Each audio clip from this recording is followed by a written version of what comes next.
All right, we're starting our Thursday night study and practice of the Tibetan tradition, and we're going to sound awe, and then we're going to sit in the quiet and reflect on awe and what arises in the space. So you can use the awe in the clear cloudless sky, emanating the 5 colors and wisdom lights, and feeling that nourishment coming into your body and being and your environment, and then rest in that and see what comes and goes in the space.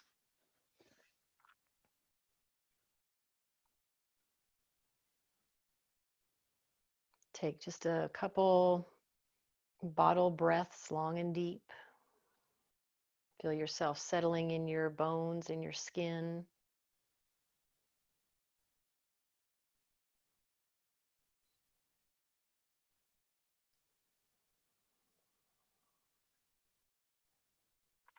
And inhale.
right, you can slowly come out of that quiet contemplation.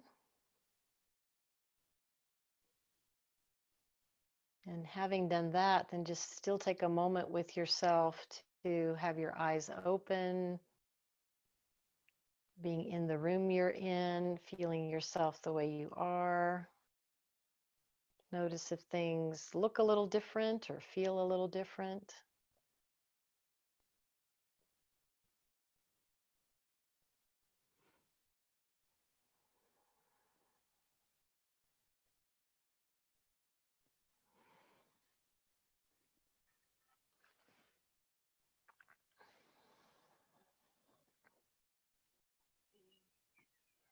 I'm going to unmute everyone again. You can control your own mics. And so how many of you, after you opened your eyes and came out of that stillness, how many of you saw like maybe more vivid color? Anybody? Yeah. Or, I mean, maybe notice the quality of stillness all about you, or space, or something like that, where your environment seemed different. Yeah. Everything around me looks like it's kind of buzzing now. Mm-hmm. Yeah. Like if I were to focus on it, if I focus in on anything in particular, it kind of goes away. But if I keep kind of a soft focus on the room, it reminds me of an exercise we do called trespasso in my bodywork training, where we would just sit and stare at people directly in the eyes for an extended period of time. And like eventually their face would like start to fracture and fall apart, it would look like. Mm-hmm. Like the world around you starts to almost like crumble if you sit there for long enough. And this is like the beginning stages of that process. Yeah.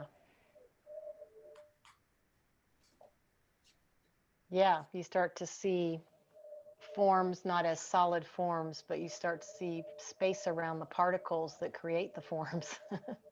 Yeah, it's right? like everything's buzzing. Yeah. Yeah, cool. Okay. Anybody else have a reflection on just that little bit of practice we did together, or right after the practice?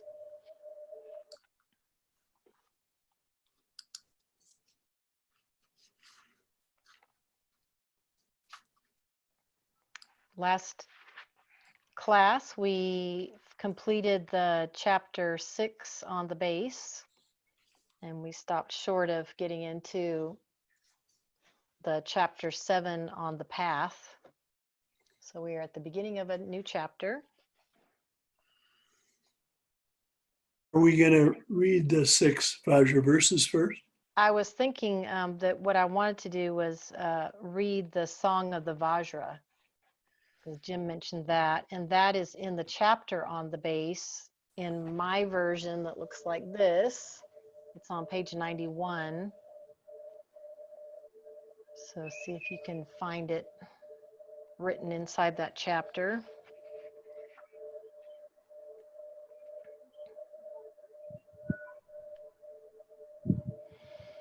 You said I'm sorry, what chapter is it? It's chapter 6, the base, and the Song of the Vajra is written just third page in my version. It's in this version, it's on page 58. Okay, yeah, I have it at, I got it. Thank you. I have it at location 675 in my Kindle. Oh, good. I wonder if we could attempt to read it out loud together, what that would be like. Which means we have to be a little, read a little slower than we normally would, and take a little time, have a little space in the reading. But let's try that. That can be very powerful. I don't know how that translates on a Zoom, but it's worth a try. Well, so we'll all be muted, right? And we can just follow you. Well, actually, I kind of wanted to find out what happens. Okay. If we can kind of hear. My only concern would be lag in the sound. Oh, there'd be lag. Let's try it. We could try it though. We try it. For science. I say the Serenity Prayer with people. It's all discombobulated, but it's good. All right. So however it comes out, that's the way it arises, and we're going to be good.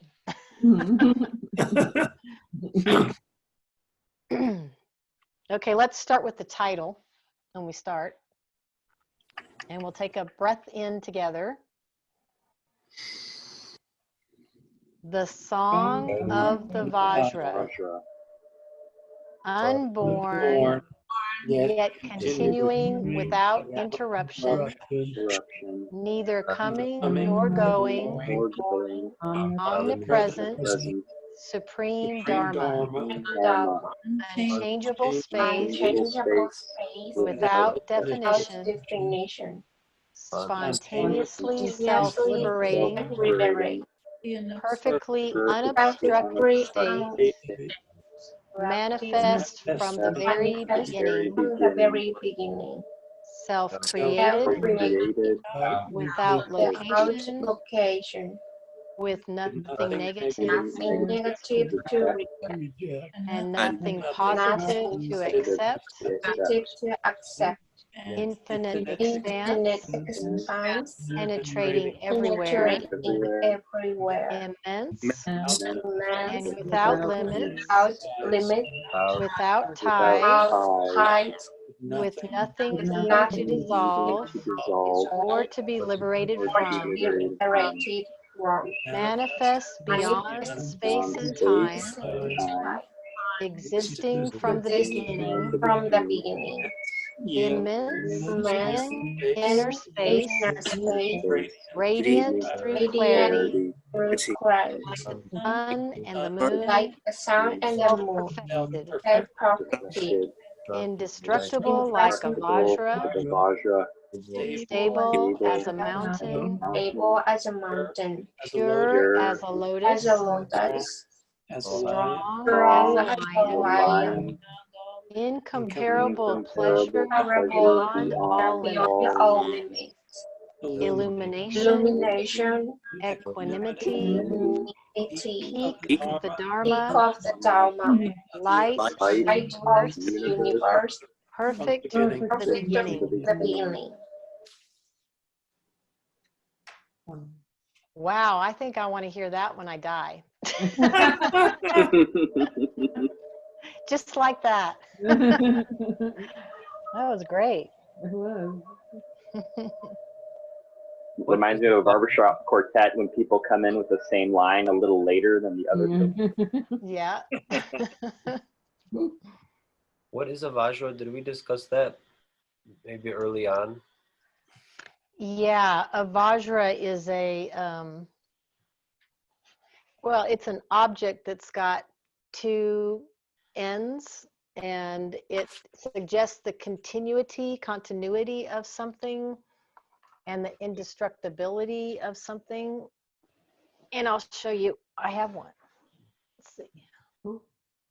I've always seen the Vajra too as the singularity in the center, with duality emanating off of that singularity in the center. So there's one pictured above the song in this version, yes? Yeah. So Yes. here's a vajra. Oh yeah, that's beautiful. Yeah, this thing. And it's also, It has the bead in the center. it's also the representation of the union of form and emptiness. Right. See. Yep. So non-dual. Thank you. Yep.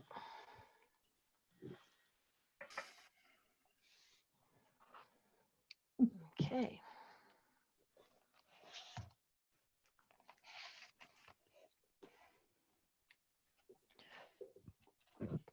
All right. Do we have a reader to start us off with the path?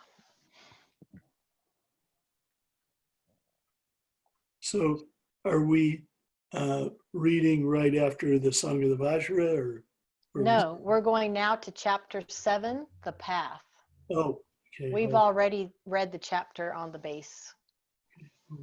I could read, but I'm at Dong is where I have my bookmark. How the energy manifests, Dong, Rolba, Sol. Am I in the wrong place? Yeah, we already read that. So we want to be in chapter 7, the path, the very first page of that chapter. Okay, sorry, I can read when everyone's ready. This is 109 in this book, page 109. 867 on my Kindle. The path. Some people spend the whole of their life preparing to practice. Then the end of their life comes, and they are still preparing. So they begin their next life without ever having completed all these preparations. I'll read that again. Some people spend the whole of their life preparing to practice. Then the end of their life comes, and they are still preparing. So they begin their next life without ever having completed all these preparations. Trungpa Gyaltsen, the great master of the Sakyapa school. The second aspect of the principal group of three, the base, the path, and the fruit, is the path. Everything in the path is concerned with how one can work to bring oneself out of the dualistic condition to realization.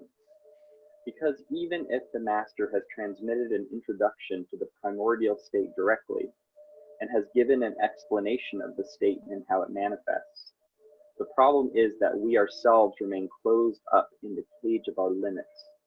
We need a key, a way to open the cage, a method with which to work in order to become established in that which the introduction has allowed us to glimpse. This key is the path, or lam in Tibetan, which itself can be seen to have three aspects. Tawa, the view or vision of the true condition of the individual and of all phenomena. The first aspect of the path is the tawa, the view or vision of the true condition of the individual and of all phenomena. The reason the tawa is sometimes referred to as the vision of the true condition rather than as the view is because in Dzogchen the term tawa does not refer to a philosophical or intellectual point of view. When people speak of a view, they often mean a philosophical position held by a person or school. The Madhyamika philosophy, for example, is often spoken of as being the viewpoint or view of Nagarjuna. But in Dzogchen, rather than the view meaning that we just study, absorb, and subscribe to a theoretical philosophical viewpoint, what is necessary is that we observe ourselves so that we can really discover for ourselves what our true condition is. The direct, non-dual, non-conceptual knowledge of this true condition, our absolute nature, fundamentally pure from the beginning, and completely free of all conditioning, never lost or stained, even though it is veiled in the dualistic experience of samsara, is true tawa, or vision of Dzogchen. And when this vision becomes stable for us, we overcome the limitations that create and sustain the cage of our limited sense of self or ego. But if we are caught up in dualism, the first thing we need to do to discover exactly how we are so thoroughly conditioned and how our limitations confine us in the cage of dualism. So the tawa of Dzogchen also implies at the relative level that we observe ourselves thoroughly at the levels of our body, voice, and mind, and confront all of our problems. And this may be neither easy nor pleasant. Could we take a moment Yep. and just Yep, let's pause. That's a lot. yeah. I find this very, very interesting, the difference between vision and view, and the difference being that what we're talking about here is not an intellectual concept. And in neuroscience, we have a differentiation between perception and sensation. And perception is when the mind acts on the data that the sense organs is feeding into the nervous system. So perception is when the mind begins to apply concepts to things that we see or we hear. A sensation is the actual act of seeing or the actual act of hearing, right? It's the actual data, raw data of sound or light coming into the nervous system. And so for me, my experiences of states of non-dual is when I get into a meditative state that's so silent that I can actually witness my nervous system sensing data as opposed to putting some kind of form or some kind of concept or perception on that sensation. And so I wonder if that ties into what we're discussing right now.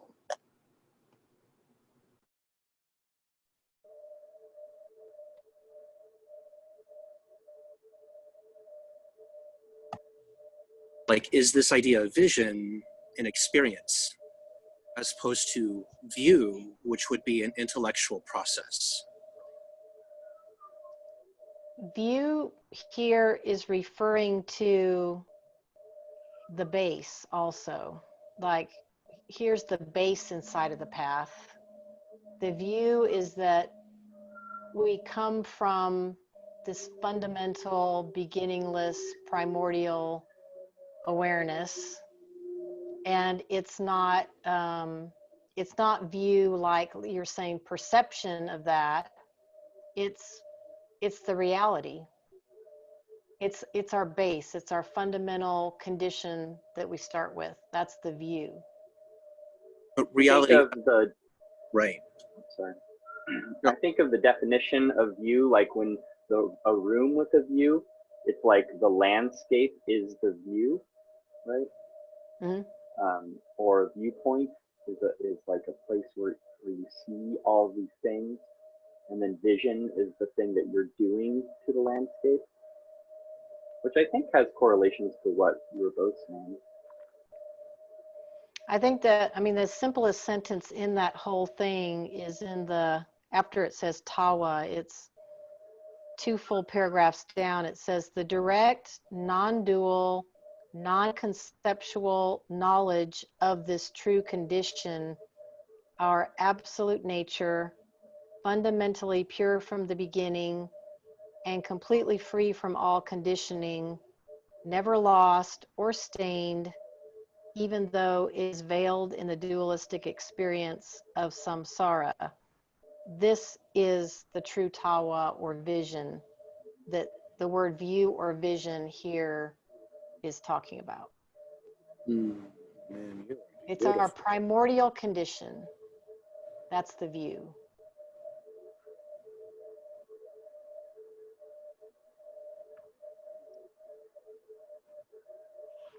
Oh, The goal is for that to be an ever-present state rather than a temporary thing that we can access, correct?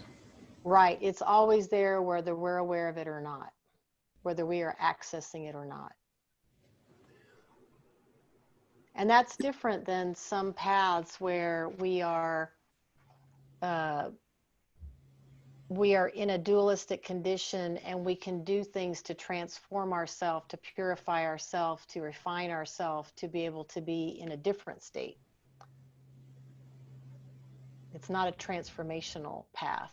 This view is we are this primordial condition, non-dual condition. Jim, on your concepts, the idea of sensation is almost something we want to separate from perception. In other words, we have sensation and we meditate on that before our mind creates perception, which is probably closer to a dualistic approach. yeah, that's exactly what I'm trying to tease out here, is that are those commonalities between ideas, right? Yeah, but even sensation is like a filter, right? We can't sense everything. I would say sensation is referring to the energy of the base. It's a manifestation of the base. Sensation is something we can be awareness as a reflection of the mirror, you know, something that arises in our primordial space. The light that appears in the mirror, right? Or Yeah. maybe the sound, right? Because energy, sound is energy, and light is energy. So, and that's exactly what I'm talking about. Is that going so deep into a meditative space where I could witness my nervous system, like creating perceptual concepts out of sense data. Yeah, out of energy, right? Out of energy. There we go.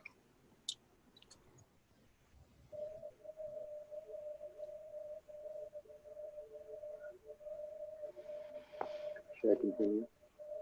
All Or right. another So, reader? yeah, let's change readers. And we are at the sentence, there are many practical problems.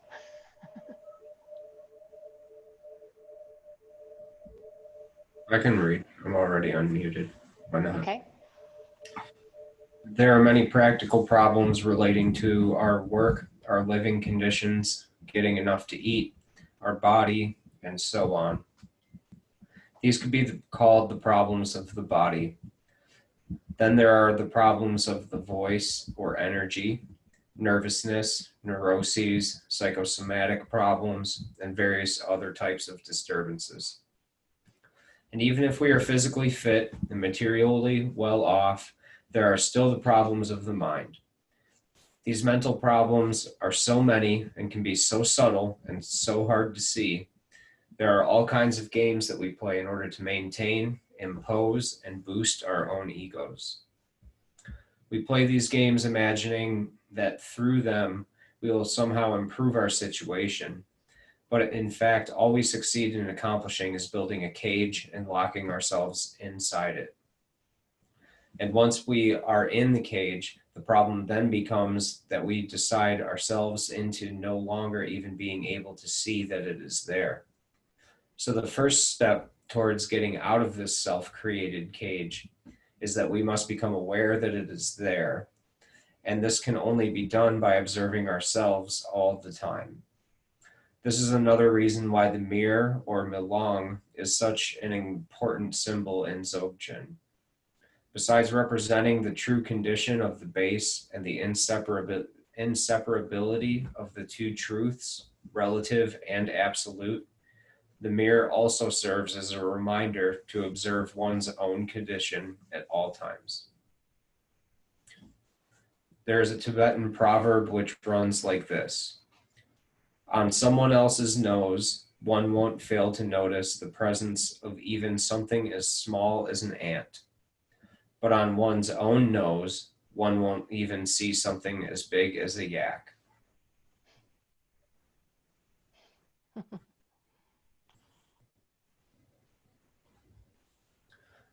That may indeed, oh yeah, do you want a new reader? Or do you want me to keep going? Well, how do you feel? Do you want to read again a little bit more? Yeah, sure, I can read more. Okay. That may indeed be the way in which we human beings often tend to behave, but it's not the right outlook according to the Tawa of Dzogchen. According to the Tawa of Dzogchen, one should not look outwards and criticize others. One should observe oneself, and by observing oneself, one becomes aware of one's cage. I think that's a better answer to the question that I put in the Facebook group than the one that I gave. Anyways, but it's not enough just to know that the cage is there. One must sincerely want to break out of it and then actually begin working to that end. The way to break out of the cage, according to the Dzogchen teachings, is to establish the tawa or vision of the true condition of the individual and of all phenomena, which dissolves all illusory limits. And this principle can be explained in terms of Garab Dorje's three principles. I'm in my study group, babe. Access to the And Tawa Lila- is gained and through Lila wanted to go receiving the out. direct introduction to the primordial state or base from the master. And it is through repeatedly returning to the Tawa that the practitioner is enabled to not remain in doubt about the true nature of all experiences. And then he or she endeavors to dwell interruptedly in the vision or tawa itself, which means continuing in the primordial state.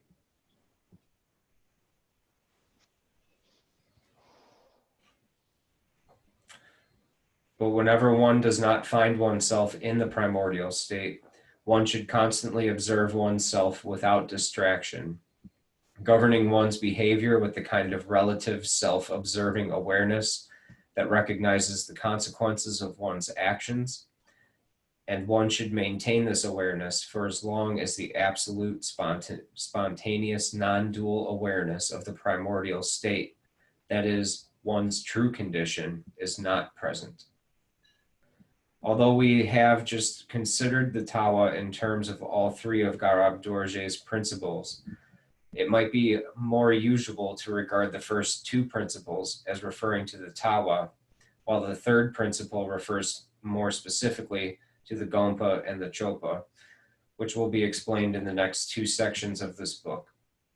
As we shall see, the Gompa could be defined as remaining in the Tawa, while the Chopa could be defined as behavior arising from the Gompa.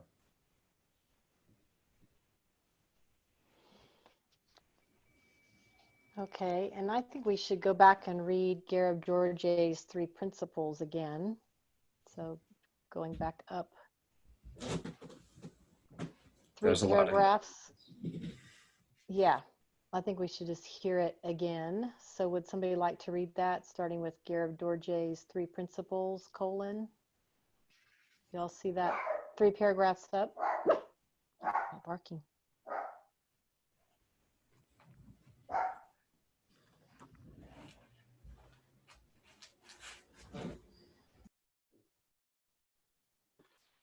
I can read.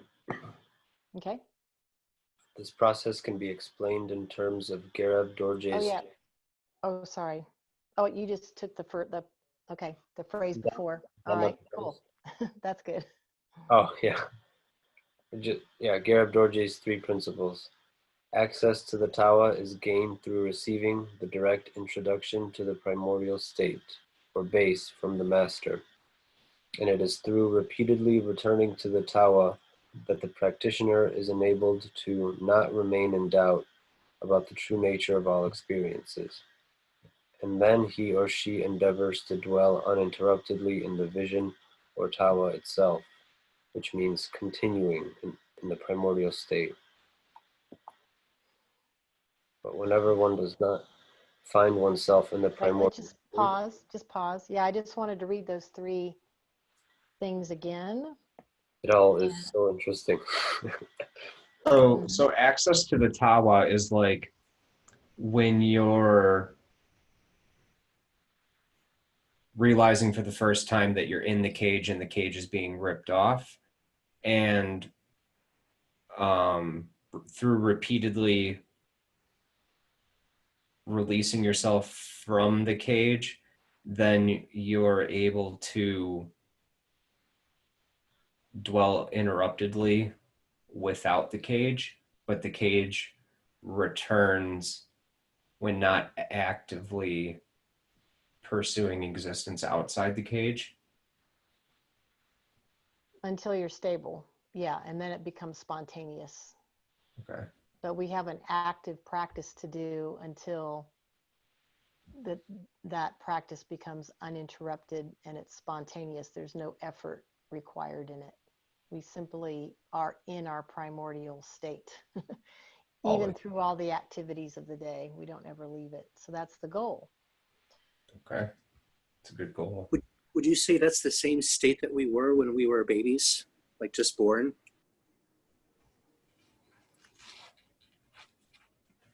I would imagine so, that although, I mean, it's a little bit more complicated question in a way if you think about karma or reincarnating and, you know, however we die, whatever is the condition of our mind when we die, we carry that through into the next birth. The condition of mind is still there, you know, to be actuated, and then, you know, we have the opportunity to work through it more in the next life. but yeah, there's the, I mean, babies are certainly used as metaphors anyway of that innocence, that openness and that innocence, that wonder for life and experience without concept. So in that sense, I think it points to our natural state.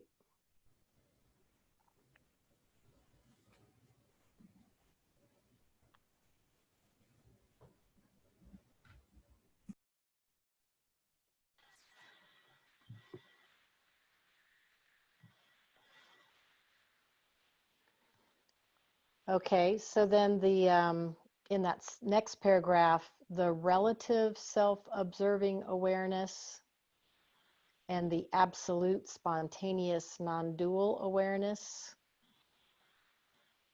are ascribed to second and third principles.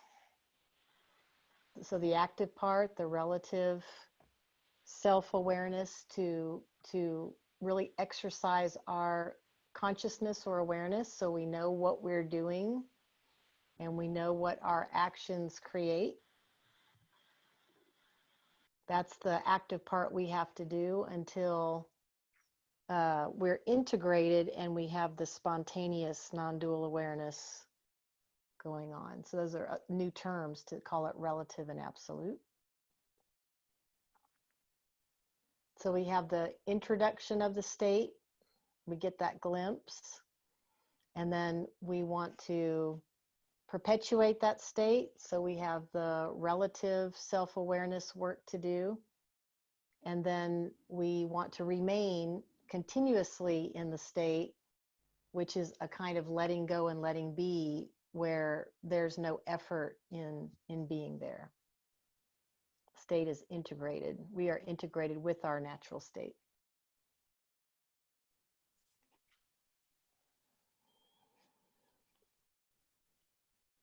I feel like I notice the cage a lot more when I'm at work. Our challenging situations are going to bring it up, right?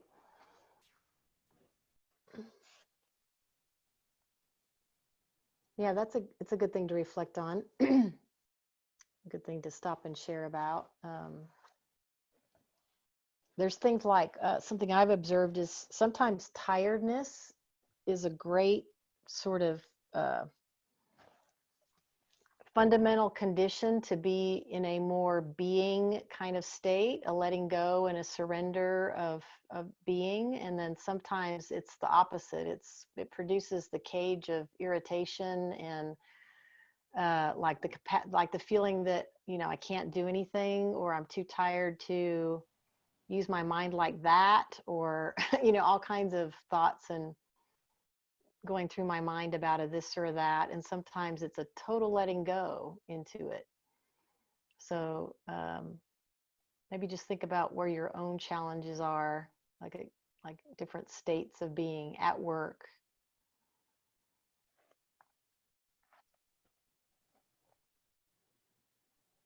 What other kind of situations are challenging to lose the awareness of your self? Performing music for people. Mm-hmm. Socializing, Socializing. stressful for me. Mm-hmm.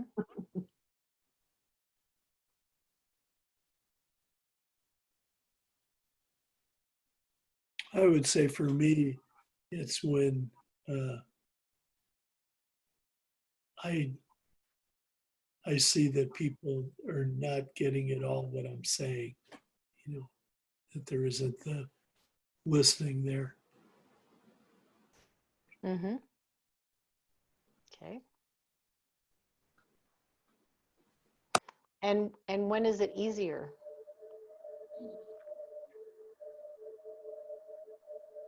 When I feel in the flow of what's happening in communication, where people get what I'm saying, understand, and also vice versa, that I understand what they say. Okay. I think One thing, sorry, go on. Sorry, Archie. I think just the less I'm thinking. Yeah. Okay, so the non-thinking mind is going to have an easier time with this. Yeah. I haven't worked in about 3 months, I guess now. Yeah, and one of the things that my work gives me is that kind of non-dualistic meditative state is how I was trained to do body work. And it's interesting because it's like I have this, like, work for me is like I mean, in the best of situations with clients that aren't like really difficult, is this like deeply calm and meditative state that I'm in for extended periods of time. And I've been working consistently for 20 years. So it's a very weird thing to be disconnected from. And I realized, I mean, I always kind of knew it, but I realized like it's like this form of meditation for me that I'm really missing in my life. It's like my grounding that keeps me closer to the primordial state than kind of my default world does. And I realize that's like backwards for a lot of other people in different jobs. But I'm starting work next week, and I'm really looking forward to it. I miss it. Yeah.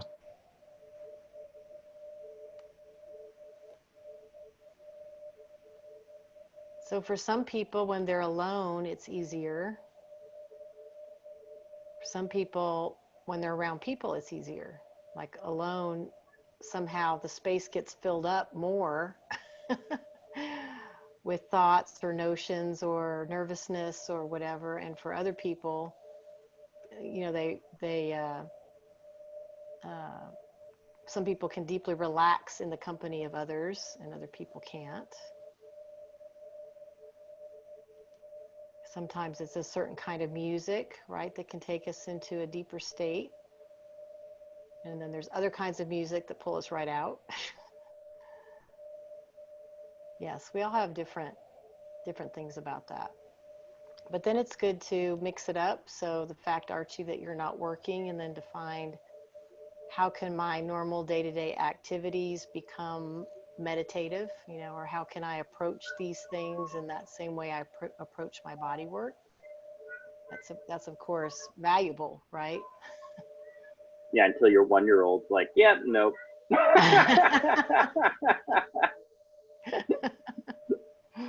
But typically, before the 1-year-old, you know, yes, more calm moments. But... Well, you just have monkey mind manifest right in front of you, so. Oh yeah. You get the 3D monkey mind to be with and observe. Yeah, it's like a little ego that came out of my head and now lives with me all the time in a physical manifestation, right? Yeah. Can't blame him. He's just being who he is. But Yeah.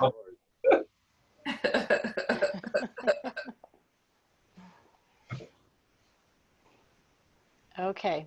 Well, do you all feel ready to pick up the reading again with, I have a subtitle, Gompa Practice.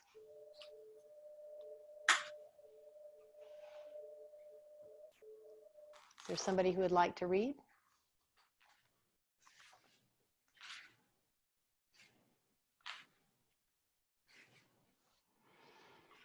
I'll go ahead and read. Okay. We're on Gompa, right? Practice. Right. Gompa, practice. The great Dzogchen master Yongtung Dorje Pal was asked, "What meditation do you do?" And he replied, "What would I meditate on?" So his questioner concluded, "In Dzogchen, you don't meditate then?" But Yongtung Dorje Pal replied, "When am I ever distracted from contemplation? When am I ever distracted?" The distinction between what is meant by the terms meditation and contemplation is an essential one in Dzogchen. The practice of Dzogchen is, properly speaking, the practice of contemplation, which consists in abiding in the non-dual state, which, of its own nature, uninterruptedly self-liberates. This state, which is not conditioned by the conceptual level of mental activity, also encompasses thought and the functioning of what we generally consider to be our ordinary mind. minds. Thought can, and indeed does, arise in contemplation. But in contemplation, one is not conditioned by it, since the primordial state is inherently self-liberating. By simply leaving thought alone, it liberates of itself. I'm having trouble with this concept, this differentiation between meditation and contemplation. Can someone explain it better? Well, we're going to keep going, and he's going to talk about meditation in a moment. Okay. So let's first hear what Namkhai Norbu is saying. In contemplation, therefore, as the term is used in Dzogchen, the mind makes no effort whatsoever. There is nothing to do or to abstain from doing. Since what is self-perfect just as it is left in its own condition. What is meant by meditation in the Dzogchen teachings, on the other hand, is one or other of the very many practices that involve working with a dualistic, relative mind in order to enable one to enter the state of contemplation. These practices can include the various kinds of fixation of the gaze that are done to bring one to a state of calm, as well as the various kinds of visualization practices and so on. So in what is called meditation, there's something to be done with the mind, but in contemplation, there is not. So does that, yeah, let's pause. Does that answer it for you, Mark? Yeah. Okay. It doesn't, can you explain it for me actually? Because my book totally does not go along with any of this. I mean, so I'm not able to read anything in my book. So could you go over that concept again, those concepts again for me? So the basic thing was just said that in contemplation, there's nothing to do with the mind. In meditation, there is something to do with the mind. In contemplation, we're simply being witness to whatever arises, which can include thought. And it's no problem because there's nothing to do about it. It's just because we're doing nothing about it, the thought simply comes and goes in the space like any other thing. So that's why they say it self-liberates. It seems to appear out of the space and dissolve right back into the space if we do nothing about it, if we don't follow it or have a secondary thought about it or judgment or something like that. So in contemplation, it's just things are arising and things are dissolving back into the space. In meditation, in this tradition, meditation is referred to when we do something specific with the mind. Like if we have that ah syllable in front of us and we're told to softly gaze on that ah syllable and then just be with that. I mean, we're still using the mind to gaze on the ah, and we're using that as some kind of support for meditation. And then by doing that, we could slip into contemplation. But in the beginning, we might have to hold the mind steady on that ah syllable. It might float off and the thought might come and a story might happen. And then we go, oh yeah, back to the ah. We get back to the ah. It makes me think of swimming for some reason. How so? Like meditation would be like putting on your swimsuit and like walking to the beach and getting ready to go swim. And then contemplation would be like when someone pushes you off the boat in the middle of the lake and you're like forced to immediately start swimming without thinking about swimming, because if you didn't start swimming, you'd drown. It's just like a natural reaction to swim. Mm-hmm. But you wouldn't have been able to swim well had you not gotten yourself ready to. Okay. All right. I would agree with that scenario. I don't know if it's necessarily contemplation, but I get the mindlessness. Yeah. So one is mindless and one is mindful. That's another good way to say it. Does that clarify something for you, Jesse? It sure does. I really appreciate it. Yeah, okay. It's frustrating because my translation, or my book does not go along with with anything right now. I mean, I'm not unable to read anything because my book doesn't have the same content that from what you're reading from. The difference between these editions is actually quite a bit. So I had to get the new edition too. I thought I could get by getting an old edition because I like the cover better, and that planned to work out for me. So I ended up getting the new one. So if you can, I recommend getting the new one because it's easier to follow through. Yeah, I might need to do that. How much is the new one? How much does it cost? I found mine used, I think, for $8. $8. Okay. Okay.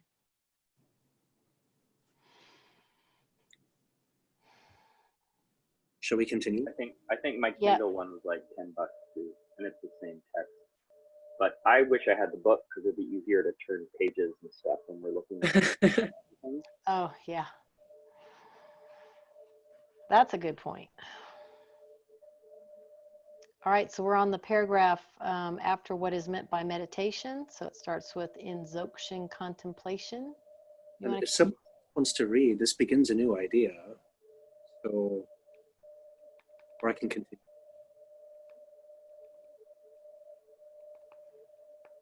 Why don't you go ahead, Jim?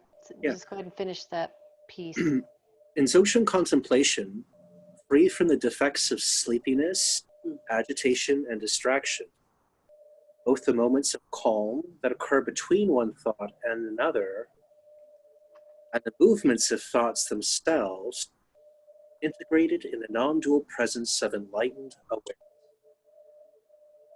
I'm going to read that one.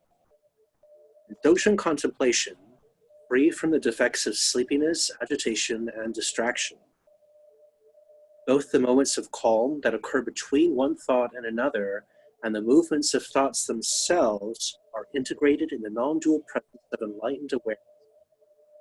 The term Rigpa, the opposite of Marigpa, the fundamental delusion of dualistic mind, indicates the pure presence of this inherently self-liberating awareness in which thought is neither rejected nor followed.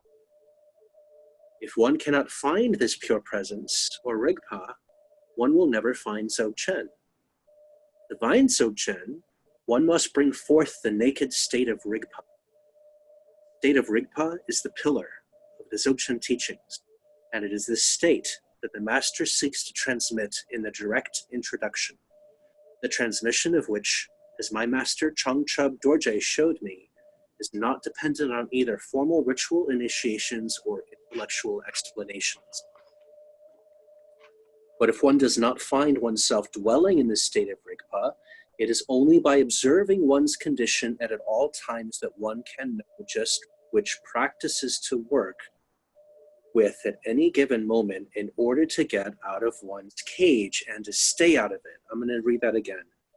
But if one does not find oneself dwelling in the state of Rigpa, it is only by observing one's condition at all times that one can know just which practices to work with at any given moment in order to get out of one's cage and to stay out of it. A bird that has lived in a cage all its life may not even know of the possibility of flight, and it will have to learn how to fly in a protected situation before it can definitively leave its cage.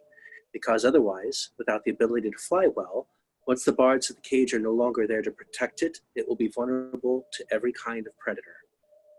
So in the same way, a practitioner must develop a mastery of his or her energies, and in Dzogchen teachings, there are practices to make this mastery possible. Practices to suit all kinds of birds and all kinds of cages. But one must know for oneself what kind of bird one is, and what kind of cage one is in.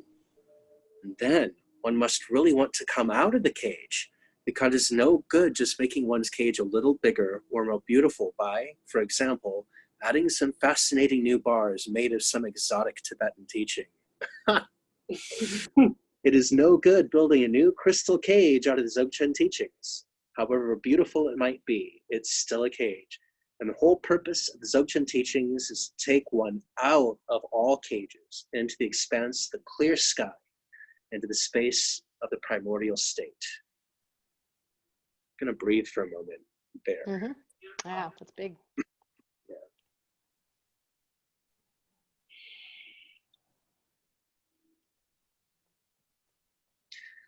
So what I'm really getting the flavor of these last couple paragraphs is what I see in Rudra Yoga is this idea of personal responsibility that comes along with these states of non-dual awareness, of knowing what one needs by knowing oneself. And I think that's important. Yeah.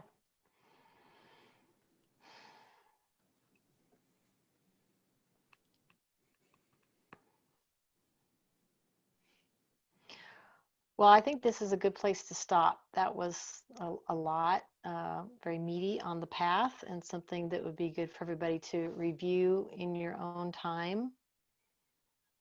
And yeah, so Jesse, in your, just in your with yourself until you do get a new book, if you just read that book the way it is up until getting into principal and secondary practices, there's going to be something on that. I think you'll ground a little bit more in that. If you want to have a discussion about this chapter with me sometime, we can do that. Yeah, I think I might do that. Now, are we halfway through this book now, or? Basically, yeah. Okay. Mm-hmm. So if I bought bought the book, I still would be able to go through the other half. I'd still be able to use it for the other half, the last half of this course. Yeah. Mm-hmm. Okay. Yeah. And so then I thought I'd get the book in time, and then the book might not come for another week or so I'm just, I don't know. We'll see. right. Well, the good news is it sounds like you can get a used copy for not so much. Yeah. $8 is at least, that's a doable thing. And that might make your whole experience for the rest of the course, much easier, more fluid, not Yeah. struggling with it. Yeah. Yeah. Okay. Okay. Yeah. So we have the direct introduction, at least on paper, in the description of the mirror and in the metaphors of the crystal and the crystal ball, those kinds of things. So we can go back and read those to get the verbal part. Getting it directly from a master is different because you're getting a lineage and an energy all coming through that introduction. Or like I've watched teachers stick a book on Isa's head and just hold it there, and that was an introduction to these teachings. So it can come different ways. But if these teachings are like part of your heart, you will attract that teacher to give you these introductions in time if you haven't had them already. So just know that. So sometimes we get a whole teaching or get introduced to a whole path, and then the teacher comes, or the one who can give us that introduction. So not to worry about the introduction part. We can read those metaphors and like feel them and see if we can grok more the meaning of these things. And then we can do the next part, which is to observe ourselves and at least notice when we're in a conflicted state as opposed to a non-conflicted state. So we can look at ourselves a little bit more gross and get more fine. But one thing would be, do I feel the way I like to feel all the time right now, or do I not? And start noticing the difference, and start noticing the conditions around you of when you are and when you are not. And then see if you can duplicate conditions more that support you in being the way you like to feel all the time, and avoid those conditions where you're not. Because in the beginning, you need to get some ground there. You need to get some traction going. So it's okay to control your environments a bit. it's okay to not be so social if you get lost in social situations. It's okay to stay more to yourself until you get more stable with your meditation, with your practice. And then it's good to be like, okay, I feel stronger and I think I can go visit these two friends and I think I can stay in touch with myself.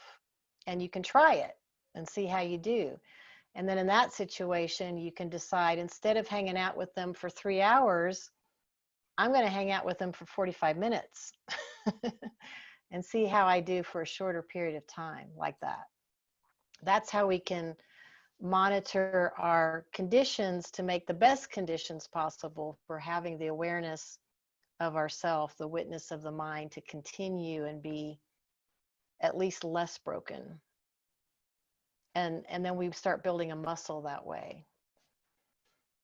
All the teachings also say, put yourself in good company. So there's no need to, put yourself in difficult situations and give yourself a big meal to try to bite, but, hang out with that friend that is soft and sensitive and understanding and feels more like you. So that's just an example of, somebody said social situations are difficult. So those can be workable situations if we approach them in little pieces. Or if in the workplace we could decide, okay, what part of the workplace is a little bit easier, to handle and feel more like myself, and what part of the workplace or my job is harder, and be able to make those distinctions. And then if you observe yourself in both places, you'll get some information. And then maybe you can apply what you're like in the easier situation to the more difficult. So we can tell when we're making progress when we're able to bring like a more resting internal state into a more demanding or turbulent external situation. Right. Which could mean something like, can I maintain awareness of my breath through this? Or longer, like for 5 minutes in before I forget. I don't know, things like that. It's like we can work with time, we can work with numbers of breaths, we can say things to ourselves like, I'm going to remind myself not to take it personally. If something comes up where you're given things to do by somebody and it doesn't feel very sensitive or good or something like that, and then you can remind yourself to not take it personally. So there can be concepts that can be helpful and useful. And eventually, when everything is in that contemplative state, it doesn't matter what's coming at us or around us, because we can just observe it all and be fine. But we can't be there in an instant. So we have to apply the practice. And then that's where, in getting used to applying the practice, eventually we overcome doubts. We overcome all kinds of doubts. Doubts that the practice works, doubts that we can do the practice, doubts that there's any benefit to doing the practice, doubts to, all that. So that middle part, that second principle, is all about practicing, witnessing yourself, noticing, expanding your awareness, and eventually removing doubts. And more, then you start slipping into contemplative states. Maybe just for flashes, but then maybe one day, it's for 2 minutes.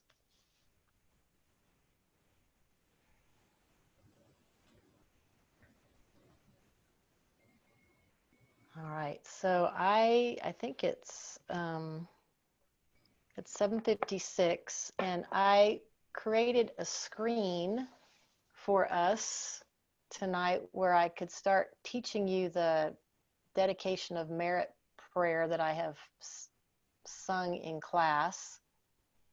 It's part of the A practice. It's another little piece to bring forward. And so let me see if I can share my screen.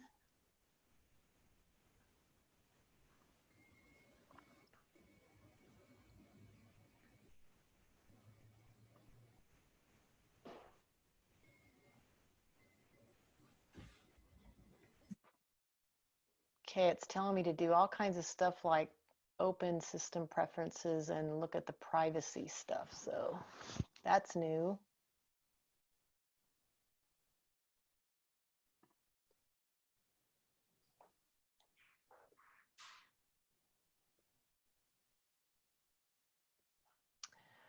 Okay, well, I can't share my screen. This new program, I have to quit the program and start it again, and then so I'll be able to do it next time. Okay, so what we're going to do is simply pause, and I'm sorry, but now I can't even find you guys. Can you still see me? Yeah. Okay. I All right. believe. I don't know what happened to my It's screen like being now, in the but conference state. yeah. That's right, you You didn't all have to just, see you. yeah, you all disappeared into the space, and I'm left with my screen. So let's take a moment just to pause in some quiet and stillness and feel how you feel from this study and from the discussion and learning some new things, or at least learning about some new things. And in our effort to understand, and in our willingness to come together and practice and study, feeling all of that as benefit. And in your own words, let's dedicate our time and any benefit that we've received from spending our time this way to the benefit of all sentient beings.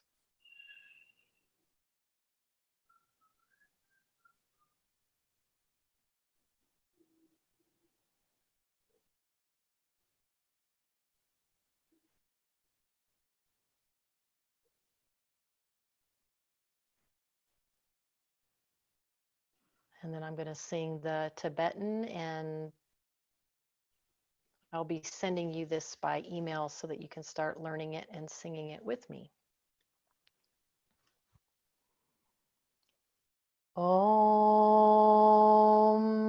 Dare Dare Bandare Swaha Jaya Jaya Siddhi Siddhi Pala Pala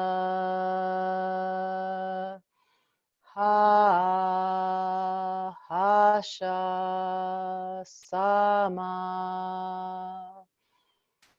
Mama Colleen Samanta.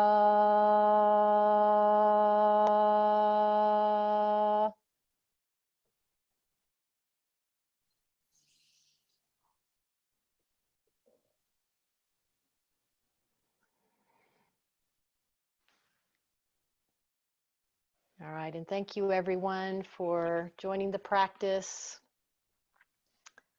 and participating, and always so much do love to study with others, and I appreciate the opportunity. Thank you. Thank you. Thank you. Ah, I got you back. Thank you. The microphone's much better. Thank you. Oh, Thank you. thanks for letting me know that. Yeah, good. Yeah, the microphone. When you're doing the ah on the old one, it would cut out at some point, Yep. and then it would cut back in, and this one doesn't do any of that. Okay, cool. Yeah, I thought the sound was much better with the mantra, with the singing. Yeah. Oh, yeah. It is, yeah. Mm-hmm. Wonderful. All Right, right. good Good night, everyone. Oh, I posted a questionnaire, everyone, so please fill it out. Thank you. Okay, see you. Thank you. Thank you very much. Thank you, everyone. Thank you too. The Google. Good night, everybody. Right.